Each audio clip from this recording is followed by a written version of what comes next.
Hi friends, ఎలా ఉన్నారండి? అందరు బాగున్నారండి? నేను కూడా చాలా బాగున్నా. ఇదిగోండి జొన్నలు రాగులు అయితే మంచిగా ఆరిపోయినాయి. ఫుల్ ఎండ కొడుతుంది. పొద్దున్నే కడిగి ఆరబెట్టేసాను. చూడండి ఎంత బాగా ఆరినాయో. ఇప్పుడు ఇది గిన్నె పట్టించి జొన్న రొట్టె రాగి జావ చేసుకోవాలి. ఎండాకాలము మంచి చూడండి, ఆరోగ్యానికి రాగి జావ చేసుకోండి. ఓకే, ఇదిగోండి ఇంటి దగ్గర పూలు వచ్చింటే మల్లెపూలు తీసుకున్నాను. మీకు ఎలా కట్టాలా అనేది చూపిస్తాను, చూడండి, నేర్చుకోండి. చాలా ఈజీ మల్లెపూలు కట్టడము. ఇదిగోండి ఇలాగ పెట్టి ముడి వేయడమే. ఫస్ట్లో నాకు కూడా వచ్చేది కాదు. ఇంకా అలాగా వేస్టేజ్ పూలు ఉంటాయి కదా, పెద్దవాళ్ళు కట్టి వేస్ట్ చిన్న చిన్న ముగ్గలతోటిగా నేర్చుకున్నాను అనమాట. ఇలాగా ఇదిగోండి మరీ గట్టిగా లాగినారంటే తెగిపోతాయి. మామూలుగా నార్మల్గా వస్తుంది. ఇంకా చాలామందికి చాలా నీట్గా భలే కడతారు. నాకేమో ఇలాగ వస్తాయి. ఈ మాత్రం నేర్చుకున్నా చాలులేండి. మల్లెపూలు కట్టేది దేవుళ్ళకి పెట్టాలంటే, లేదా చాలామందికి రాక కట్టినటివే కొనుక్కుంటుంటారనమాట. మనకి కట్టేకొస్తే ఎంతో మేలు కదా. ఈ కూరగాయలన్నీ కట్ చేసేసాము అంటే నేను మా ఆయన ఇద్దరం కబుర్లు చెప్పుకుంటూ ఇద్దరం కలిసి కూరగాయలన్నీ కట్ చేసినాము. నిజంగా మా ఆయన హెల్ప్ చేస్తాడు. ఇవన్నీ చూడండి, నేను అన్నీ తీసి కడిగి ఇస్తే అన్ని కూరగాయలు కట్ చేసినాడు మాట్లాడుకుంటూ. ఇంకొకటి మా ఆయన దగ్గర ఒకటి చాలా గొప్ప గుణం ఏముంది అంటే, ఎవరి గురించి మాట్లాడడు, వినడు. గిల్లల మాటలు చాలామంది చాడీలు అంటారు కదా, భార్యలు చెప్తుంటే కొడుతుంటారు, మళ్ళీ సమాధానం చెప్తుంటారు, మళ్ళీ బాగా వింటారు. మా ఆయన ఎవరి గురించైనా చెప్తూ ఉండని ఫస్ట్ స్టాప్ అంటారు. నాకు చెప్పొద్దు, నాకు ఇంట్రెస్ట్ ఉండదు వినేకే. చాలా తక్కువగా మాట్లాడతాడు. చాలా మంచి అలవాటు అన్నమాట ఇది.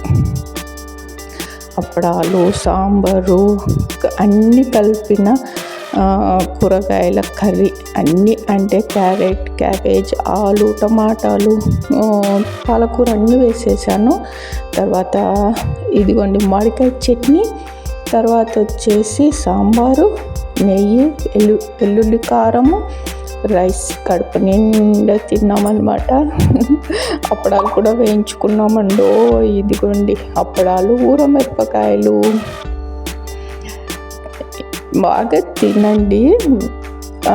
తర్వాత వచ్చేసి వాకింగ్ చేయాలి మార్నింగ్ ఈవినింగ్.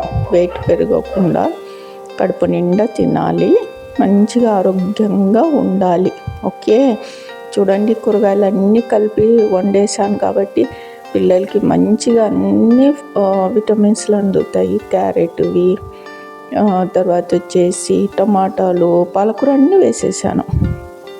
ఇదిగోండి ఇది వచ్చేసి ఎగ్జిబిషన్కి వెళ్ళాము కదా, ఎస్టీబీసీ గ్రౌండ్లో ఎగ్జిబిషన్ వచ్చిందన్నాను కదా, అక్కడ ఇది జొన్న రొట్టెలకి ఇలాగ నీళ్ళు అంటించేదన్నమాట. ఇది కొనుక్కున్నాను. మా ఆయననే ఇది ఏంటి అంటే, ఇది జొన్న రొట్టెలకి ఇలాగా పెట్టేసారి ఇలాగ నీళ్ళు పూస్తారు కదా అది అంటే, అవునా అని చెప్పేసి ఇది కొనుక్కుంటాడు. ఇది చపాతీలకి ఆయిల్ పూయడానికి కూడా ఉంటుంది. నేను జొన్న రొట్టెల కోసము ఇలాగా తీసుకున్నాను అనమాట. జొన్నలు విసిరించుకొచ్చాను. ఇప్పుడు వచ్చేసి జొన్న రొట్టె చేస్తున్నాను. జొన్న రొట్టె చేయడం కూడా చాలా ఈజీ. ఇది పెద్ద బ్రహ్మ విద్య అనుకొని చాలామంది జొన్న రొట్టె చేసేకి రాదు నాకు అని చెప్పేసి చేసుకోకుండా ఎక్కువ చపాతీలు తింటుంటారు. ఇదిగోండి అంతే, చపాతీ పిండిలాగా కలపడం, ఇలాగ జొన్న రొట్టె కొట్టడం, తర్వాత పూర్ణం పైన ఇలాగ వేసి నీళ్ళు అంటించి కొంచెం కాలిన తర్వాత నీళ్ళు అంటించి చపాతీ ఇలాగ కాల్చుకోవడమే రెండు వైపులా. అంతే, చాలా సింపుల్. ఇది వచ్చేసి నెక్స్ట్ డే మార్నింగ్ అంటే ఈరోజు రాగి జావ చేస్తున్నాను అనమాట.